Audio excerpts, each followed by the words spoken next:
J'ai toujours pensé que la peur du noir était une des peurs les plus viscérales qui étaient ancrées dans l'esprit humain.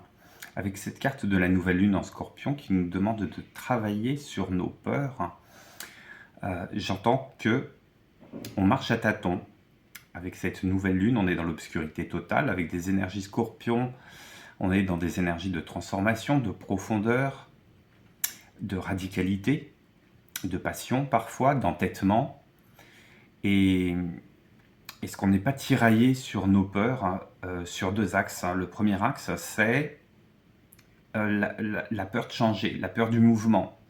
Quand on ne sait pas où on marche, quand on ne sait pas où on se situe, quand on est complètement perdu dans l'obscurité, le premier réflexe, c'est de rester immobile et de faire que rien ne change.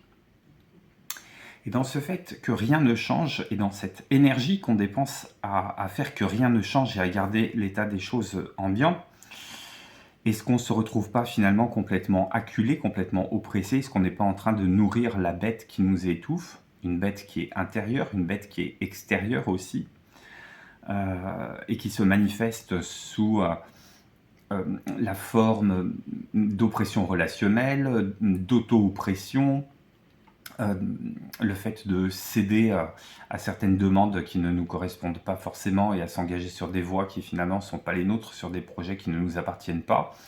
Et au bout d'un moment, à se poser des questions sur soit notre identité propre, sur notre fonctionnement propre, sur notre réalisation personnelle. Le deuxième axe aussi, dans ce que j'entends dans travailler sur vos peurs, c'est que quand on est plongé dans le noir, on ne sait pas tellement à quoi se raccrocher, on ne sait pas tellement à quoi se fier. On se fie à quoi? À notre voix intérieure, à nos voix intérieures, celle qui te dit surtout ne change rien, l'autre qui dit balance tout aux orties, de toute façon tu n'as plus rien à perdre, tu es tellement acculé que de toute façon rester prostré ne changera rien, puisque l'immobilité est le pire piège dans lequel on puisse s'enfermer. Donc on va essayer de se fier au peu que l'on sent, au peu que l'on entend, et des fois qui ne sont pas les nôtres et qu'on entend, est-ce qu'on va leur accorder de la confiance? Est-ce qu'on va suivre leurs recommandations, qu'elles viennent de diverses obédiences, que ce soit sur une échelle un peu macro, un peu globale, sur l'échelle politique, sur l'échelle religieuse aussi? Ça, c'est quelque chose qui revient assez souvent dans les discussions que vous pouvez avoir, mais aussi dans les actualités qu'on entend.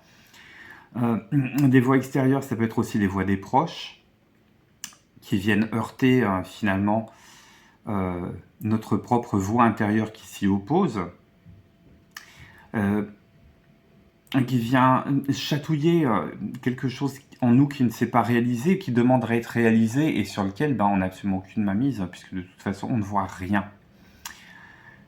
On est acculé avec ce genre de rapport, avec ce genre de contact, à réagir de façon un peu radicale, un peu dans l'opposition tranchée, un peu dans l'affrontement, dans la discorde.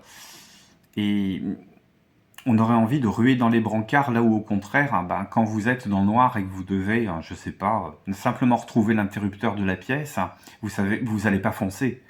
Au contraire, on marche lentement, on marche très prudemment, on essaye de ne pas marcher sur, je sais pas, les Legos du petit, on essaye de ne pas marcher et de se cogner à un coin de table, de ne pas se prendre les pieds dans un fil électrique. On fait attention, on fait du pas à pas. Est-ce que cette nouvelle lune en Scorpion ne nous invite pas finalement à venir nous questionner au niveau fondamental sur nos envies, à passer le peigne fin et tous les filtres possibles sur ce que l'on entend, sur ce que l'on entend venant de soi, sur ce que l'on entend venant des autres?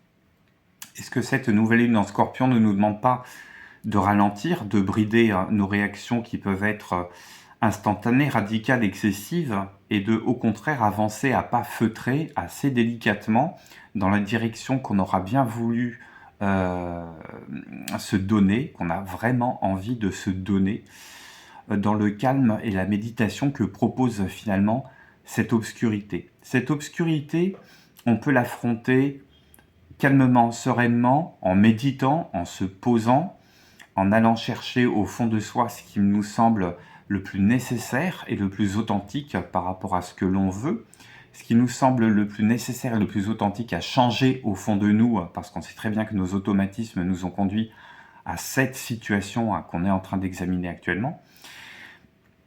Et affronter l'obscurité non pas comme un monstre, mais plutôt comme une alliée qui nous permettrait de faire émerger justement cette lumière intérieure, cette lumière qui ne vient plus des autres mais qui vient du fond de soi. Et cette lumière douce, cette lumière un peu chaude, un peu chaleureuse, qui est très très loin de l'aveuglement que peut provoquer des systèmes de croyances et des systèmes de prêt-à-penser qui au contraire sont en train de nous dissoudre et de nous détruire. Je vais agrémenter ce tirage-là avant de passer au cas particulier du signe solaire avec un arcane majeur et l'oracle des énergies de l'univers pour avoir un petit peu la tendance globale. Est-ce que ça vient confirmer cette sensation de peur de l'obscurité, de peur qu'on a dépassée, de peur qu'on a travaillé, sur laquelle on a plutôt à venir légitimer une confiance en soi établie, renouvelée ou fraîchement construite. C'est celle-là qui m'appelle finalement. J'ai la roue de fortune. Et oui. Il y aura peut-être des événements extérieurs qui vont venir vous remuer, nous remuer aux alentours de cette nouvelle lune et qui va faire avancer les choses dans le bon sens si les événements sont positifs et vont globalement dans l'énergie que vous aviez envie de déployer. Si ce sont des épreuves, il faut accepter que ça fait partie du destin de la vie. Il faut accepter que ça fait partie des épreuves sur lesquelles on a besoin de se révéler, de se renouveler, de travailler sur soi, de corriger des défauts, des impairs, des automatismes, des programmations qui datent de l'éducation, de l'enfance, des traumatismes des années précédentes, des expériences vécues, qu'elles soient personnelles, qu'elles soient professionnelles, qu'elles soient sociales. Et il y aura probablement un avant et un après. Côté des énergies,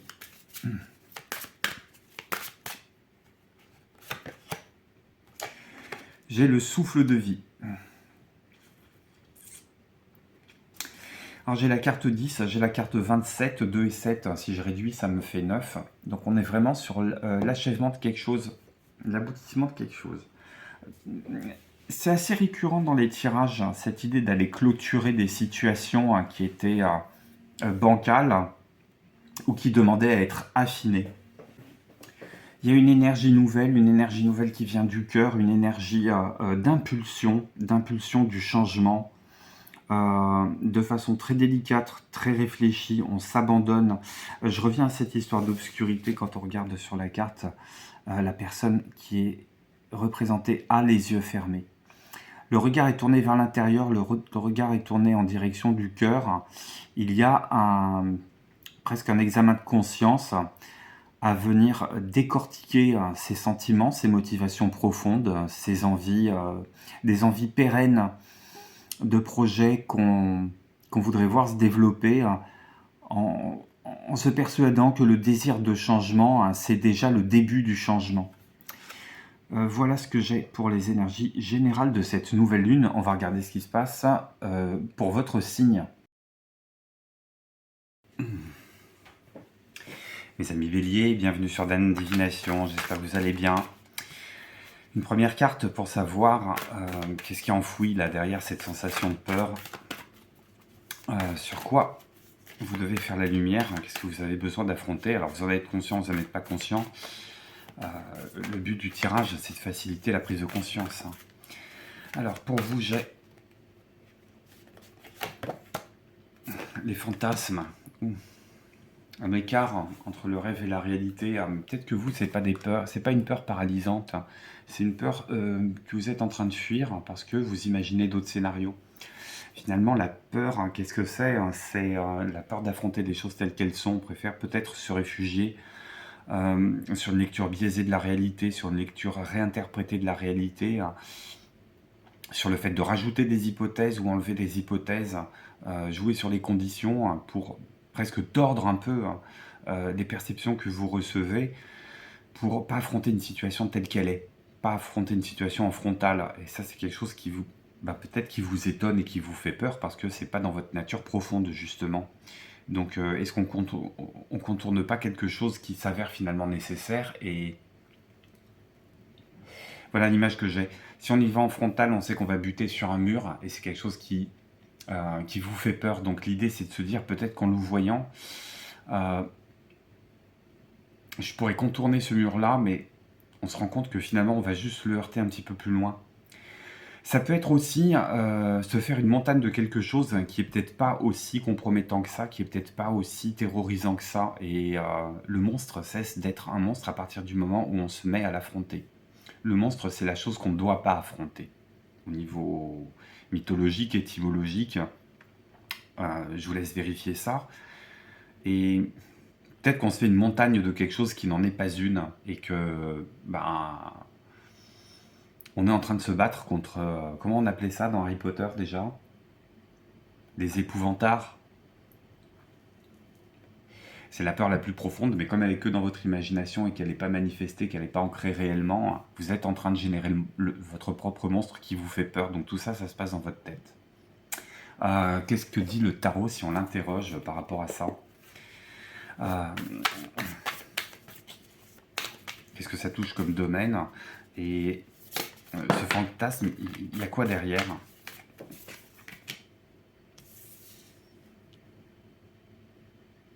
J'ai la carte du jugement.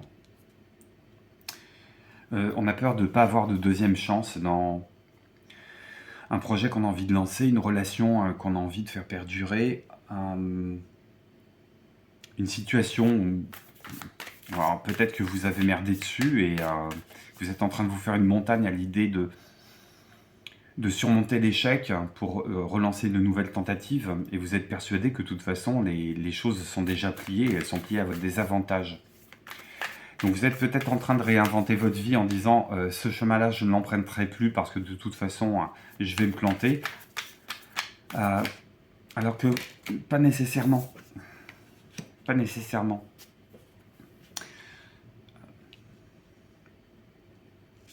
J'entends aussi que cette situation elle est déséquilibrée, hein, mais peut-être que vous gardez trop de choses pour vous, peut-être que vous échangez pas assez.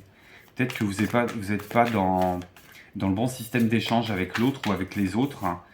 Et soit vous gardez des informations pour vous, soit vous délivrez des informations qui ne sont pas les bonnes.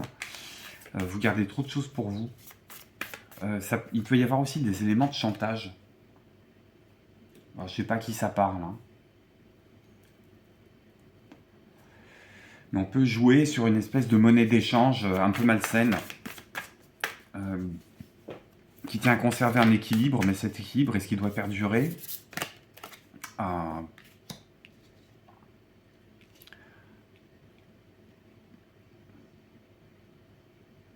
Il y a ce côté aussi, je serai toujours là pour toi. Alors, ça fait très Friends, hein, Bizarre for You. Je serai toujours là pour toi, mais c'est creux. C'est creux, c'est vain. Ou alors vous avez l'impression que vous pouvez compter que sur vous, et que personne ne peut venir vous aider, surtout en termes de réconfort moral, de réconfort affectif.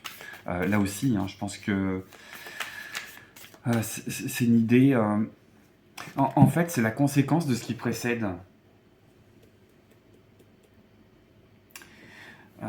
Comme vous jouez pas franc jeu, comme il y a une forme de rétention de quelque chose, ça engage pas un lien de confiance, hein. Ça engage pas le côté chevalier servant, le côté ami fidèle. C'est ouais, vous êtes en train de vous isoler là. En fait, cette seconde chance, elle vient pas parce que vous êtes persuadé qu'on vous la donnera pas. Donc ça sert à rien de cultiver des contacts, de fournir des efforts et de chercher à établir un équilibre sur lequel vous ne serez pas gagnant ou gagnant. Tout ça, c'est dans votre tête. À voir comment ça parle. Ça me parle de cœur, moi. Ouais, vous n'arrivez pas à vous pencher sur la situation telle qu'il faudrait se pencher. Vous n'arrivez pas à vous poser et à regarder clairement et objectivement les choses. Oh, t'as rien à apprendre sur le sujet, je connais déjà tout, j'en ai fait le tour, qu'est-ce que tu crois, j'ai déjà réfléchi dessus. Oui, mais non. Vous avez réfléchi dessus avec vos hypothèses. Vos hypothèses, elles sont biaisées, elles sont faussées, elles sont mal fondées, elles sont à réexaminer.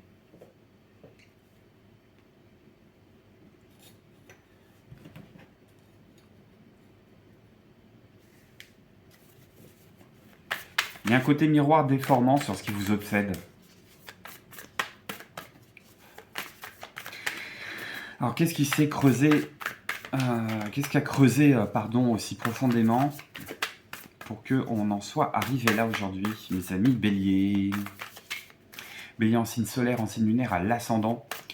Et si vous avez besoin d'enrichir cette lecture, je vous invite à regarder ce qui se passe pour votre signe ascendant et votre signe lunaire sur les vidéos correspondantes.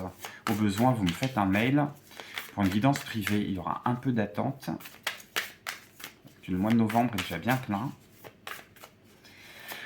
Alors, si on va creuser au fond, ça tient à quoi? C'est ça, hein?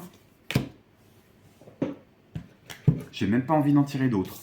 On a la solution, hein. Ça tient au fait que vous n'arrivez pas à changer votre point de vue par rapport à cette situation-là, ou par rapport à une situation en général. Parce que, bon ben viens, on y va, on agit, on verra bien, que ce soit dans un sens ou dans l'autre, que ce soit dans l'évitement, ou que ce soit dans creuser une autre direction. Et on vous dit, mais minute papillon, tu appuies sur le bouton pause, même si tu te sens impuissant, et je pense qu'il y a un sentiment d'impuissance en plus qui s'est levé dans l'histoire, hein, le fait que on puisse pas changer le cours des choses, ou que le cours des choses ne jouera pas en notre faveur. La carte du pendu, elle vous invite à changer votre point de vue, à adopter un point de vue différent. J'entends même que certaines et certains ont réussi à trouver du confort dans l'inconfort. On arrive à se satisfaire d'une situation qui ne nous satisfait pas, en fait. Non, non, je vais quand même en rajouter une. Parce que ça, c'est juste un état d'esprit, ça ne nous donne pas la cause. Enfin, la cause, c'est... une des manifestations de la cause, c'est que vous n'arrivez pas à changer de point de vue et qu'il faudrait changer de point de vue. Vous êtes trop obstiné, trop entêté. Il y a besoin de fournir des efforts. Vous ne croyez pas en vos efforts. Vous ne croyez pas en la durabilité des choses. Vous ne croyez pas dans les expertises des autres.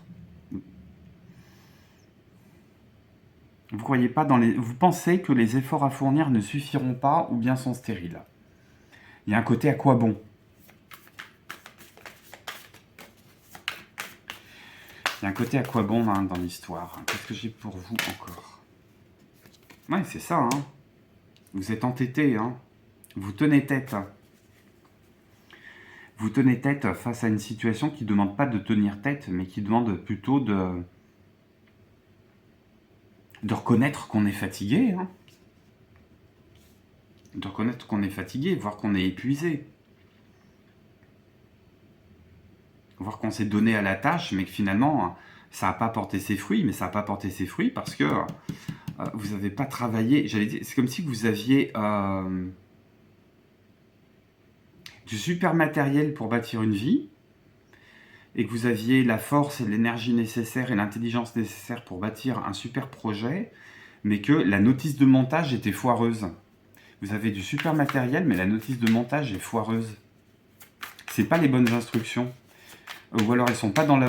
Vous comprenez pas la langue qui est employée dans la notice de montage. Hein, c'est... je parlais de matériel de qualité. Alors bon, l'exemple que je vais prendre est peut-être pas très probant, mais voilà, vous avez acheté le nécessaire chez Ikea, vous arrivez, il manque la notice de montage, vous êtes mort. Mais vous y allez quand même, vous essayez de monter le truc, mais finalement ça rend rien. Hein.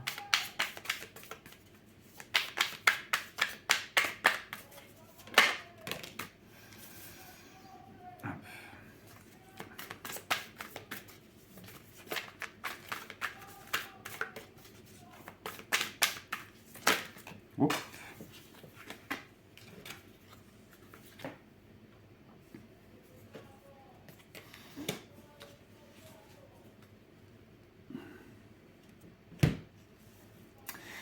Votre atout, hein, c'est rajouter un ingrédient supplémentaire à votre personnalité qui est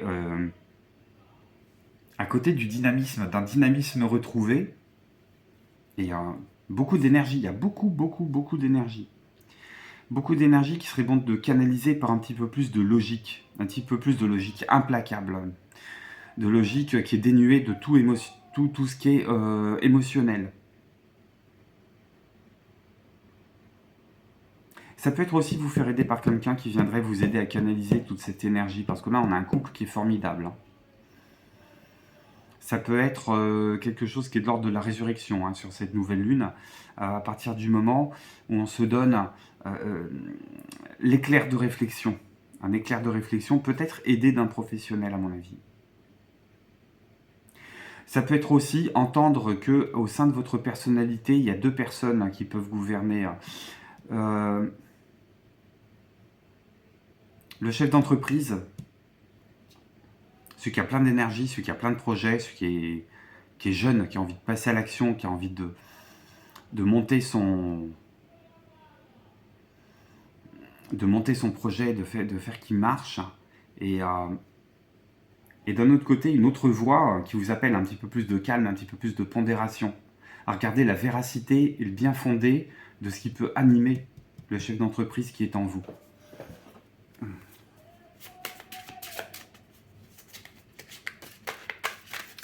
Avec quelle énergie on va travailler? Il y en a de l'énergie, à mon avis. Il y a de l'énergie à revendre, il y a de l'énergie qui demande à s'exprimer, mais pas sous la forme d'impulsivité, plutôt sous une forme canalisée. Il y a peut-être... c'est ça aussi, c'est de l'impulsivité qui est amenée là où on vous demande plutôt de l'endurance.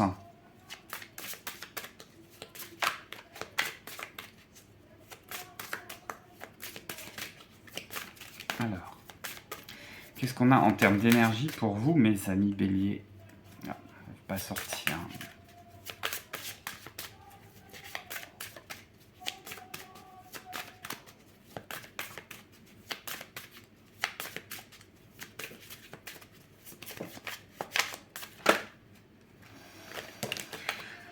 Ah, ben ouais. Électricité, la pulsion première.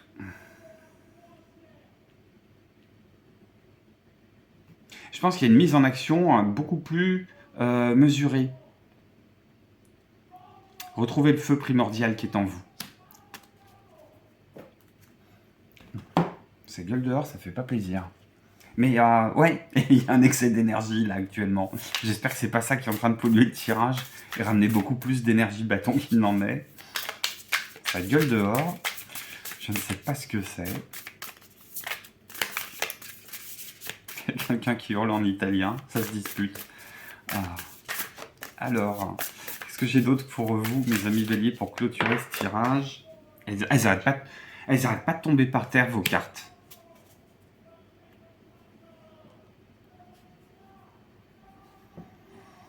Elles n'arrêtent pas de tomber par terre, vos cartes. Il y a de la maladresse chez vous en ce moment. Vous cassez des verres, faites tomber des assiettes, faites tomber vos sacs, faites tomber des livres, faites tomber des choses. Je sais pas. L'énergie finale du tirage nous dit que ce qui est. Il y a cette volonté de mettre de la lucidité sur ce qui était de l'ordre du fantasme et de regarder les choses telles qu'elles sont. Il y a aussi l'idée de savoir affronter des portes qui sont fermées et d'attendre qu'elles puissent s'ouvrir. D'y taper, mais pas d'y aller sans mauvais jeu de mots à coups de bélier pour forcer le passage.